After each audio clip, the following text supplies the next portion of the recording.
जय श्रीराम गो संवर्धन केंद्र वाळपय गोवातर्फे आम्ही महाराष्ट्र सरकारान जो निर्णय घेतला की गोमाता एका राज्यमाता म्हणून त्यांच्यानी घोषित केला आहे, ह्या निर्णयाचे आम्ही गोंयातर्फे खूप स्वागत करता आणि त्या सरकाराचे अभिनंदनू करता। कारण ही काळाची गरज ओळखून महाराष्ट्राच्या मुख्यमंत्र्यान आणि कॅबिनेटान जो निर्णय घेतला हो पूर्ण आमच्या देशा खातीर आणि गोमातेच्या संरक्षणा खातीर हो मोठे पाऊल आसा। आणि ह्या संदर्भाचे मुख्य जे आमचे नेतृत्व करपी पूज्य आपले गोपालमणी महाराज आणि सगळे जे नेतृत्व करपी बाकीचे संत आहा तांकां हेची सगळे क्रेडिट वता।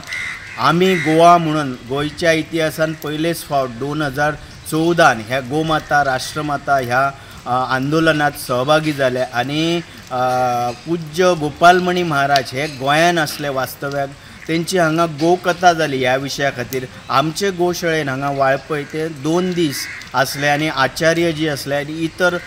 कार्यकर्ते असले त्यांच्यानी ह्या जागृती खातीर 2014 2 पूर्ण वेळ कार्यकर्ते हांगा गोंयान 2 महिने असले आणि आम्ही संपूर्ण गोंयभर आमकां जसो शक्य जाता तसो आम्ही जागृती केली आणि गोयच्या इतिहासान पयले फावट आम्ही तपोभूमी हांगा पूज्य ब्रह्मेशानंद स्वामीजींच्या मार्गदर्शनाखाली थंय आम्ही फर्स्ट टायम म्हणटा ती पूज्य गोपालमणी महाराजांची थंय गोकथा जाली। म्हणजे गायीचे महत्व कितें, गाय कित्याक महत्वाची आसा, गायीचे सेवा केल्यानंतर कितें पुण्य मेळटा हे गेले 3 दिसान गोकथा करून त्यांच्यानी सगळ्या गोयच्या लोकांक भितर एक जागृती घडोवन हाडली